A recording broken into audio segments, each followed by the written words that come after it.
모든 일에는 시작의 때가 있는가 하면은 또 마치게 되는 때가 있습니다. 시작하지 않으면은 아무 일도 일어나지 않게 되지만은 시작한 일은 반드시 그 끝이 있기 마련입니다. 태어나는 때가 있는가 하면은 죽음의 때도 있고, 또 역사의 무대에 등장하는 때가 있는가 하면은 퇴장하게 되는 때도 있게 됩니다. 임직하게 되는 때가 있는가 하면 또 세월이 지나서 은퇴하게 되는 순간도 찾아오게 됩니다. 본문 말씀은 모세의 마지막 모습을 보여줍니다. 이 모세의 죽음에 대해서 기록하고 있는 본문 말씀을 보면서 모세의 장례식이라고 할 수도 있겠지만은 모세의 은퇴식이라는 말이 더 잘 어울릴 것 같습니다. 모세의 삶을 짚어보면은 그는 레위 지파 믿음의 가정에서 태어났습니다. 그러나 하나님의 계획 속에서 모세는 애굽의 왕궁으로 들어가서 그곳에서 왕실 교육을 받으면서 자라납니다. 그를 들어 쓰시려고 하는 하나님의 계획하심 때문이었습니다. 40년이 지나서 왕궁에서의 그 훈련 과정이 마치고 난 후에 하나님은 그의 인생을 광야로 이끄셨습니다. 미디안 광야에서 모세는 도망자 신세로 또 양들을 치는 그런 이름 없는 목자로 살아가게 됩니다. 그렇게 또다시 40년이 됐고 이제는 80세의 노구를 이끄는 그런 신사가 됐지만은 그 또한 하나님의 훈련 과정이었기에 그제서야 하나님은 연단된 모세를 쓰십니다. 하나님은 모세를 바로 앞으로 세우셨고 모세는 하나님의 권능을 행하면서 마침내 이스라엘 백성들의 민족의 지도자가 되어서 백성들을 가나안 땅으로 인도하기 위해 광야로 그들을 이끌었습니다. 광야에서 모세는 숱한 고난들을 겪었습니다. 원망하고 불평하고 불순종하는 일에 전문인 이 백성들, 목이 곧고 패역한 백성들을 이끄는 것이 여간 어려운 일이 아니었습니다. 하지만 모세는 자신의 생명을 걸고서 그들을 이끌었습니다. 그리고 이제 드디어 가나안 땅이 눈앞에 보이는 곳까지 이르게 됩니다. 모세는 출애굽 1세대들이 죽고 난 후에 다음 세대들에게 이전 세대들이 했었던 일이 무엇이었는가 하는 것을 회고해보고 또 이제 가나안 땅에 들어가서 지켜야 할 율법이 무엇인지 그것에 대해 가르쳤습니다. 모세는 백성들에게 마지막 설교와 또 축복까지 다 하고서 이제 느보산에 오릅니다. 모세는 느보산에서도 비스가 봉우리에 올라갔고 하나님은 모세에게 약속의 땅 북쪽 지경에서부터 북서쪽과 남쪽의 영토까지 모두 다 그에게 보여주셨습니다. 약속의 땅을 보여주신 후에 하나님은 모세에게 말씀하십니다. 이는 내가 아브라함과 이삭과 야곱에게 맹세하여 그의 후손에게 주리라 한 땅이라. 내가 내 눈으로 보게 하였거니와 너는 그리로 건너가지 못하리라.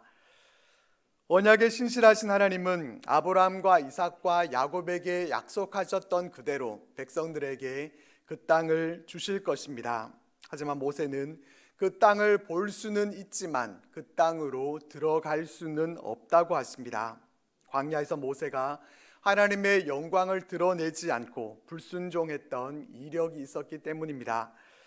모세는 그 약속의 땅을 바라보면서 어떤 마음이었겠습니까? 어쩌면은 그 약속의 땅에 들어가기 위해서 120년의 세월을 살아온 그였습니다. 다른 누구보다도 그 땅에 들어갈 수 있는 자격을 가진 자가 모세였고 또 약속의 땅 입구라도 한번 밟아보면 좋겠다고 하는 그런 마음이 모세에게 왜 없었겠습니까? 그 땅을 바라보면서 지난 세월들이 주마등과 같이 그의 머리를 스쳐 지나갔을 것입니다. 약속의 땅으로 건너가지 못하게 하시는 하나님의 그 뜻을 다 이해하지 못하고 야속하게 느껴질 수도 있었을 것입니다. 하지만 하나님은 모세의 사명이 이 약속의 땅을 바라보는 데까지만이라고 정해주셨습니다. 하나님은 그가 약속을 바라볼 수 있는 데까지만 허락하셨습니다. 모세는 가나안 땅에 들어가지 못했습니다. 하지만 그의 인생은 결코 실패한 인생이 아니었습니다. 그는 약속의 땅을 가장 먼저 바라볼 수 있는 그런 영광을 얻은 자였습니다. 그의 사명은 거기까지였고 그는 하나님께서 자신에게 맡겨주신 그 사명을 끝까지 완수해낸 사람이었습니다. 우리도 이와 같이 하나님께서 우리에게 정해주신 사명, 그 사명을 끝까지 잘 감당할 수 있는 자들이 되어야 합니다. 인생의 성공과 실패를 말할 수 있는 것은 그 사명을 제대로 완수했는지에 달려 있는 것이지 다른 데에 있는 것이 아닙니다. 모세는 하나님이 정해주신 그 선을 넘지 않았습니다. 하나님이 그의 인생의 한계를 약속의 땅을 바라볼 수 있는 영광까지로 정하셨고 그는 거기까지 최선을 다했습니다. 우리도 우리의 사명을 완수하고 하나님이 보여주시는 하나님의 그 영광을 우리가 바라볼 수 있다고 하면 얼마나 귀하고 또 복되겠습니까? 우리의 사명은 무엇입니까? 하나님은 지금까지 우리들에게 어떤 사명을 맡겨주셨습니까? 그 맡겨주신 일에 우리는 어떤 태도로 나아가고 있습니까? 원하기는 우리도 모세와 같이 하나님께서 허락하신 그 사명 안에서 우리에게 맡겨주신 그 일들을 끝까지 잘 완수해낼 수 있기를 바랍니다. 주신 사명을 잘 완수하고 하나님께서 우리에게 보여주시는 그 하나님의 영광을 바라볼 수 있는 그러한 복된 사명자들로 살아가실 수 있기를 바랍니다. 모세는 그렇게 약속의 땅을 바라보면서 모압 땅에서 죽음을 맞이합니다. 모세의 죽음에 대해 기록하면서 특기하고 있는 것은 그의 나이가 120세였음에도 불구하고 7절 말씀에 그의 눈이 흐리지 아니하였고 기력이 쇠하지 아니하였다라는 점입니다. 그는 노안으로 병들어 죽지 않았습니다. 아직 눈이 흐리지 않고 기력이 쇠하지 않았지만은 하나님은 사명을 다한 이 모세를 하나님의 품으로 데려가신 것입니다. 그의 눈이 아직 흐리지 않았고 기력이 다 쇠하지 않았다라고 하는 이 표현은 하나님이 그의 한계를 정하시고 마치게 하시면서 하나님이 그의 인생 모두를 하나님의 그 주권 가운데서 다 인도하셨다라는 것을 우리들에게 보여주고 있는 것입니다. 모세는 안타까운 죽음을 맞이한 것이 아니었습니다. 그런 눈이 흐리지 않고 기력이 쇠하지 않는 그런 가운데서 이제 그의 사명을 마치고 느보산에서 은퇴를 하고 있는 것입니다.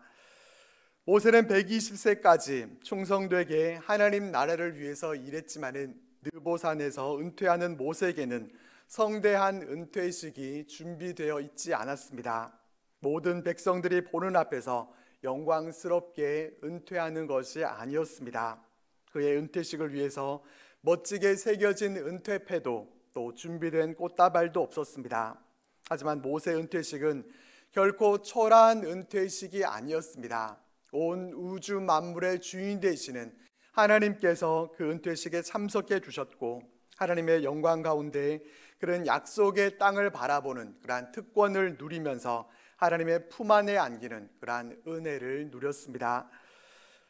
본문에서 또 하나 특별하게 기록하고 있는 것은 모세가 모압 땅에 있는 골짜기에 장사되었지만은 모세가 묻힌 곳을 아는 자가 없다는 사실입니다. 모세는 무덤을 남기지 않았습니다. 애굽의 바로는 자신의 무덤, 피라밋을 짓기 위해서 수많은 노동력과 또 물질을 투입시켰지만은 그것이 무슨 대수이겠습니까? 관광객의 사진 속에 들어가는 배경이기만 할 뿐입니다. 모세가 남긴 것은 무덤이 아닙니다. 모세가 남긴 것은 무엇이었습니까? 그가 남긴 것은 그가 기록한 율법과 또 이스라엘 백성들입니다. 그는 어떠한 유품도 남기지 않았습니다. 그가 남긴 유산이 있다고 하면은 사람입니다. 모세는 눈의 아들 요수아에게 안수했고 요수아는 지혜의 영으로 충만하게 되어서 모세를 이어서 이스라엘 백성들을 약속의 땅으로 이끌게 됩니다. 모세는 그의 뒤를 이을 지도자 요수아를 남긴 것입니다.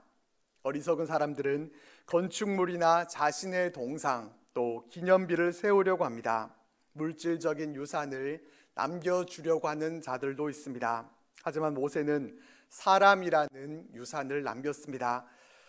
우리도 우리의 인생을 통해서 무엇을 남길 것인지를 우리는 생각해 봐야 합니다. 무엇을 남기고 싶으십니까? 세상 사람들처럼 많은 재산이나 불필요하고 좋지 않은 어떠한 것이 아니라 우리는 하나님 나라를 위한 아름다운 유산, 귀감이 되는 믿음, 그리스도인의 향기, 또 아름다운 하나님의 사람들을 남길 수 있어야 할 것입니다.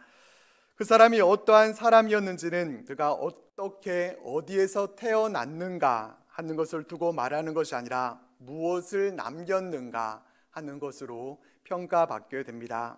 그가 남긴 발자취가 곧 그의 인생인 것입니다. 마지막 10절에서 12절 말씀에는 모세에 대한 평가가 기록되어 있습니다.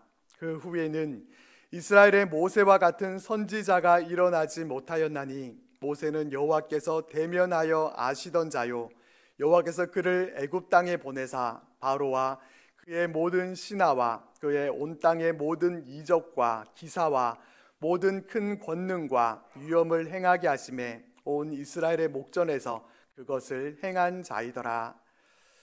얼마나 대단한 평가인지 모릅니다. 모세 이후에 그와 같은 선지자가 일어나지 못했다라는 것은 무슨 뜻입니까? 그가 이스라엘의 최고의 선지자였다는 뜻입니다. 모세는 하나님이 대면하여 아시던 자였고 바로 앞에서 이적과 기사와 권능과 위엄을 행한 자였습니다.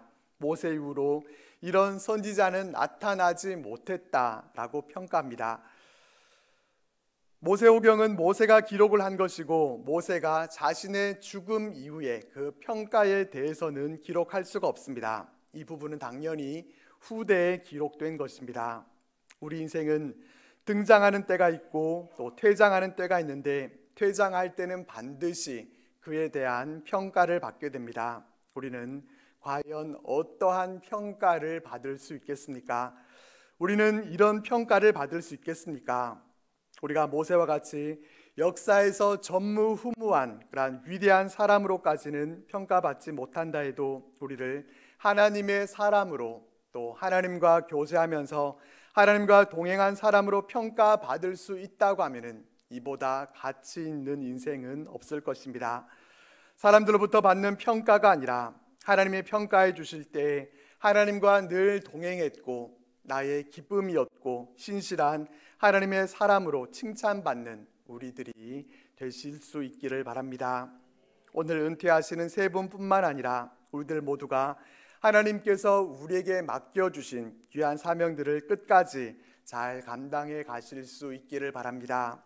하나님 나라를 위해서 일하며 살아갈 때 하나님은 하나님 나라를 바라볼 수 있는 그러한 영광과 함께 눈이 흐리지 않고 기력이 쇠하지 않는 그러한 은혜를 베풀어 주실 것이고 그 은혜 속에 우리는 귀한 믿음의 유산을 남기고 하나님께 사랑받고 칭찬받는 귀한 하나님의 사람들로 살아가실 수 있기를 주님의 이름으로 축복합니다.